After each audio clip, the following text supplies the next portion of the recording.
The Innocents Abroad by Mark Twain, Chapter 25.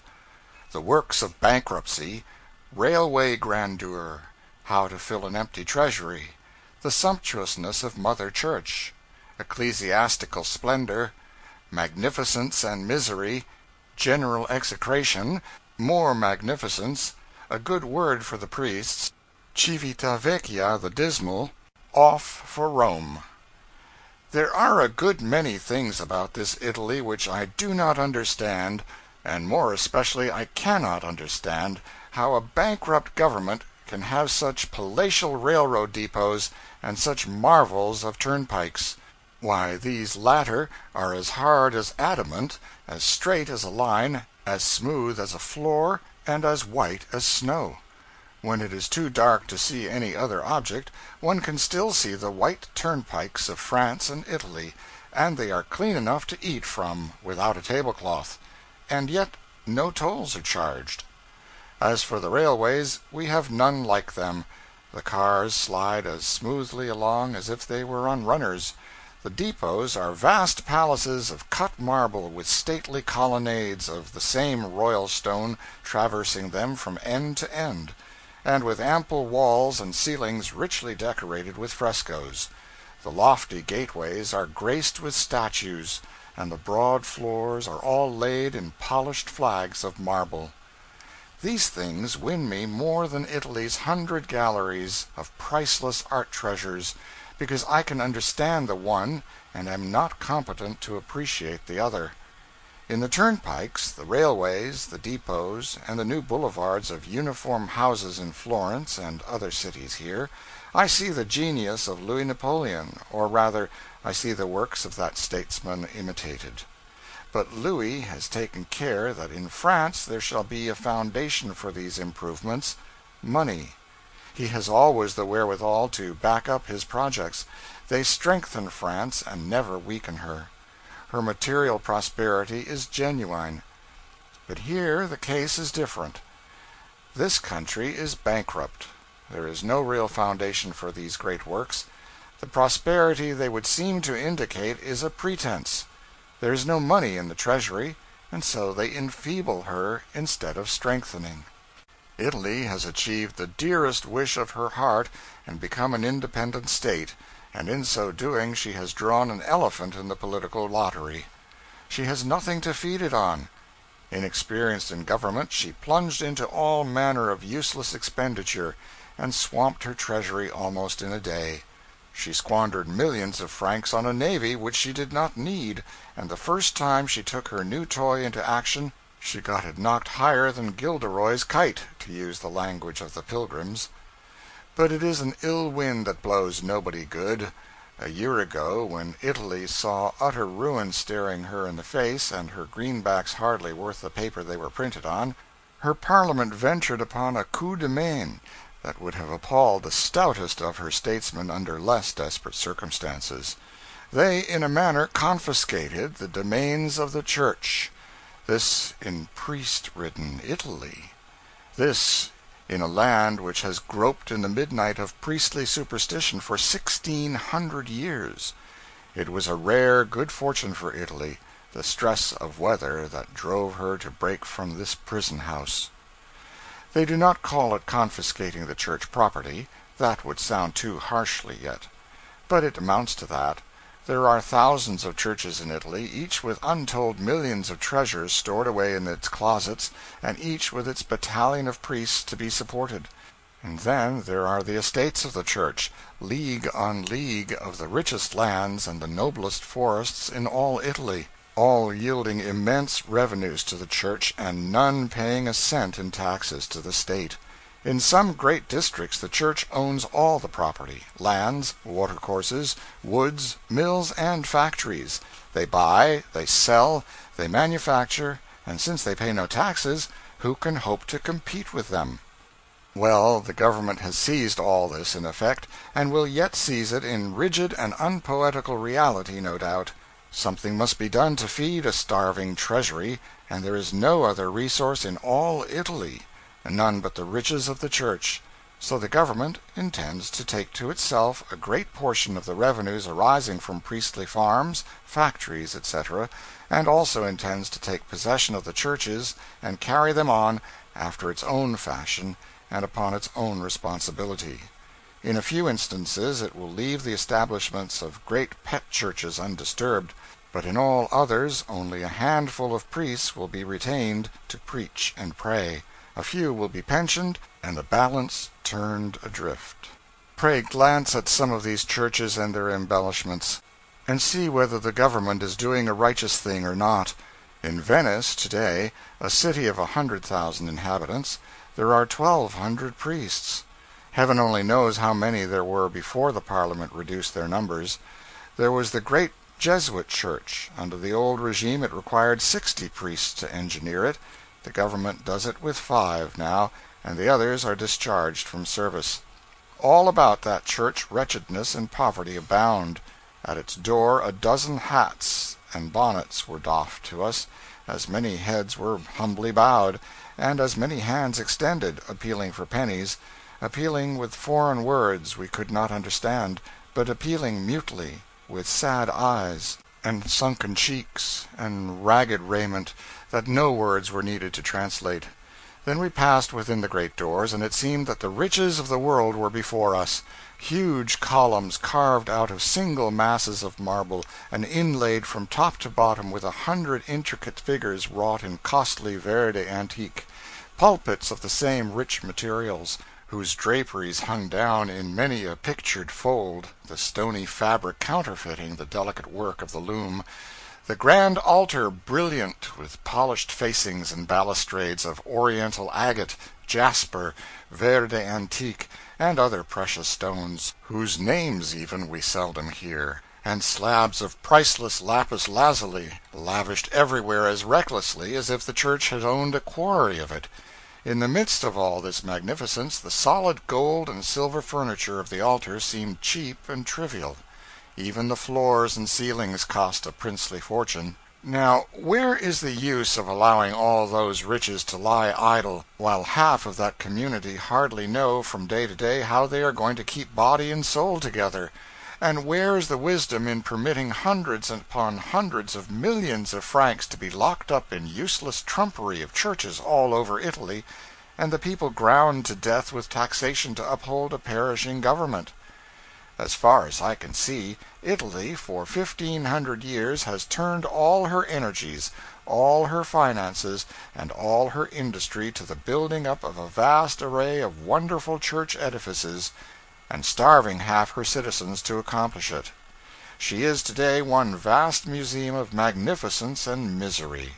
All the churches in an ordinary American city, put together, could hardly buy the jeweled frippery in one of her 100 cathedrals, and for every beggar in America, Italy can show 100, and rags and vermin to match. It is the wretchedest, princeliest land on earth. Look at the Grand Duomo of Florence, a vast pile that has been sapping the purses of her citizens for 500 years, and is not nearly finished yet.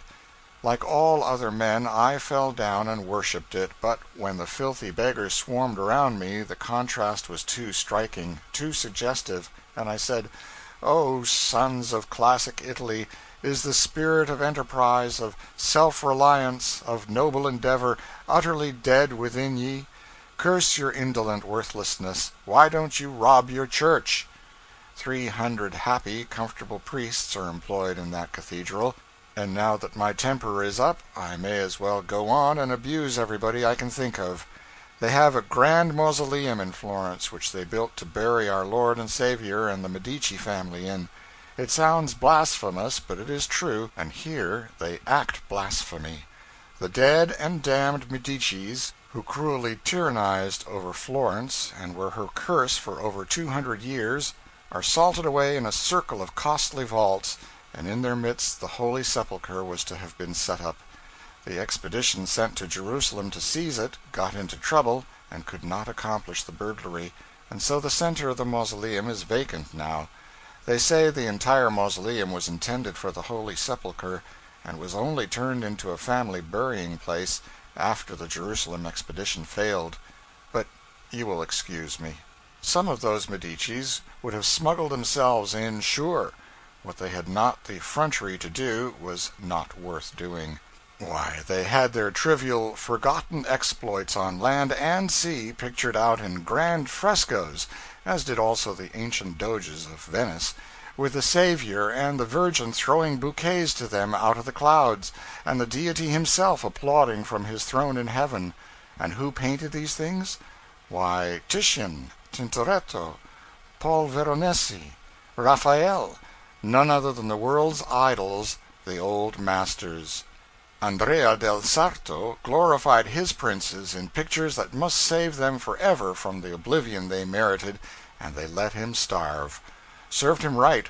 Raphael pictured such infernal villains as Catherine and Marie de Medici seated in heaven and conversing familiarly with the Virgin Mary and the angels, to say nothing of higher personages.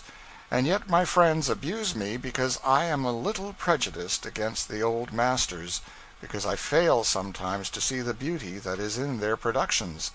I cannot help but see it, now and then, but I keep on protesting against the groveling spirit that could persuade those masters to prostitute their noble talents to the adulation of such monsters as the French, Venetian, and Florentine princes of 200 and 300 years ago, all the same. I am told that the old masters had to do these shameful things for bread, the princes and potentates being the only patrons of art. If a grandly gifted man may drag his pride and his manhood in the dirt for bread rather than starve with the nobility that is in him untainted, the excuse is a valid one. It would excuse theft in Washingtons and Wellingtons, and unchastity in women as well. But somehow I can not keep that Medici mausoleum out of my memory. It is as large as a church, its pavement is rich enough for the pavement of a king's palace, its great dome is gorgeous with frescoes, its walls are made of what? Marble? Plaster? Wood? Paper? No, red porphyry, verde antique, jasper, oriental agate, alabaster, mother of pearl, chalcedony, red coral, lapis lazuli. All the vast walls are made wholly of these precious stones, worked in together in elaborate patterns and figures, and polished till they glow like great mirrors with the pictured splendors reflected from the dome overhead. And before a statue of one of those dead Medicis reposes a crown that blazes with diamonds and emeralds enough to buy a ship of the line almost. These are the things the government has its evil eye upon, and a happy thing it will be for Italy when they melt away in the public treasury. And now, however, another beggar approaches. I will go out and destroy him, and then come back and write another chapter of vituperation. Having eaten the friendless orphan, having driven away his comrades, having grown calm and reflective at length, I now feel in a kindlier mood. I feel that after talking so freely about the priests and the churches, justice demands that if I know anything good about either, I ought to say it. I have heard of many things that redound to the credit of the priesthood, but the most notable matter that occurs to me now is the devotion one of the mendicant orders showed during the prevalence of the cholera last year. I speak of the Dominican friars, men who wear a coarse, heavy brown robe and a cowl in this hot climate, and go barefoot. They live on alms altogether, I believe. They must unquestionably love their religion to suffer so much for it. When the cholera was raging in Naples, when the people were dying by hundreds and hundreds every day, when every concern for the public welfare was swallowed up in selfish private interest, and every citizen made the taking care of himself his sole object, these men banded themselves together and went about nursing the sick and burying the dead. Their noble efforts cost many of them their lives. They laid them down cheerfully, and well they might. Creeds mathematically precise and hair-splitting niceties of doctrine are absolutely necessary for the salvation of some kinds of souls, but surely the charity, the purity, the unselfishness that are in the hearts of men like these would save their souls though they were bankrupt in the true religion, which is ours. One of these fat, barefooted rascals came here to Civitavecchia with us in the little French steamer. There were only half a dozen of us in the cabin. He belonged in the steerage. He was the life of the ship, the bloody-minded son of the Inquisition. He and the leader of the marine band of a French man-of-war played on the piano and sang opera turnabout. They sang duets together.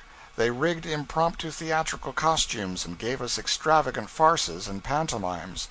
We got along first rate with the friar, and were excessively conversational, albeit he could not understand what we said, and certainly he never uttered a word that we could guess the meaning of. The Civitavecchia is the finest nest of dirt, vermin, and ignorance that we found yet, except that African perdition they call Tangier, which is just like it. The people here live in alleys 2 yards wide, which have a smell about them which is peculiar, but not entertaining. It is well the alleys are not wider, because they hold as much smell now as a person can stand, and of course if they were wider they would hold more, and then the people would die. These alleys are paved with stone, and carpeted with deceased cats, and decayed rags, and decomposed vegetable tops, and remnants of old boots, all soaked with dishwater, and the people sit around on stools and enjoy it. They are indolent, as a general thing, and yet have few pastimes. They work 2 or 3 hours at a time, but not hard, and then they knock off and catch flies. This does not require any talent, because they only have to grab. If they do not get the one they are after, they get another. It is all the same to them. They have no partialities. Whichever one they get is the one they want. They have other kinds of insects, but it does not make them arrogant. They are very quiet, unpretending people. They have more of these kind of things than other communities, but they do not boast. They are very uncleanly, these people, in face, in person, and dress. When they see anybody with a clean shirt on, it rouses their scorn. The women wash clothes half the day at the public tanks in the streets, but they are probably somebody else's. Or maybe they keep one set to wear and another to wash, because they never put on any that have ever been washed. When they get done washing, they sit in the alleys and nurse their cubs. They nurse one ash cat at a time, and the others scratch their backs against the doorpost and are happy. All this country belongs to the Papal States. They do not appear to have any schools here, and only one billiard table. Their education is at a very low stage. One portion of the men go into the military, another into the priesthood, and the rest into the shoemaking business. They keep up the passport system here, but so they do in Turkey. This shows that the Papal States are as far advanced as Turkey. This fact will be alone sufficient to silence the tongues of malignant calumniators. I had to get my passport vised for Rome in Florence, and then they would not let me come ashore here until a policeman had examined it on the wharf and sent me a permit. They did not even dare to let me take my passport in my hands for 12 hours, I looked so formidable. They judged it best to let me cool down. They thought I wanted to take the town, likely. Little did they know me. I wouldn't have it. They examined my baggage at the depot. They took one of my ablest jokes and read it over carefully twice, and then read it backwards, but it was too deep for them. They passed it around, and everybody speculated on it a while, but it mastered them all.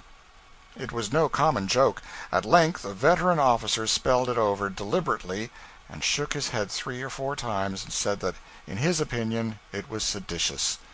That was the first time I felt alarmed.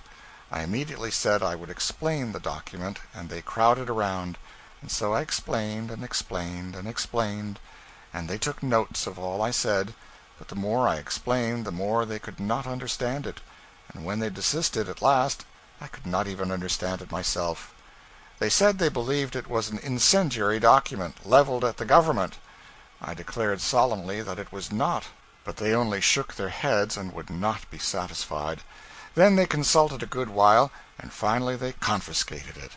I was very sorry for this, because I had worked a long time on that joke, and took a good deal of pride in it, and now I suppose I shall never see it any more.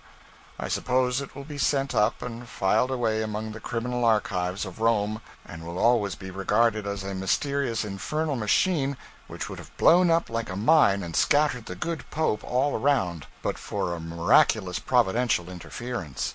And I suppose that all the time I am in Rome the police will dog me about from place to place because they think I am a dangerous character.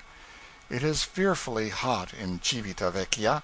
The streets are made very narrow and the houses built very solid and heavy and high as a protection against the heat.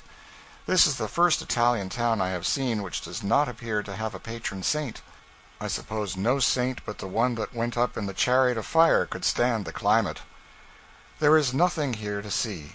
They have not even a cathedral, with 11 tons of solid silver archbishops in the back room, and they do not show you any moldy buildings that are 7,000 years old, nor any smoke-dried old fire-screens which are chef d'oeuvre of the Rubens, or Simpson, or Titian, or Ferguson, or any of those parties. And they haven't any bottled fragments of saints, and not even a nail from the true cross. We are going to Rome. There is nothing to see here. End of chapter 25.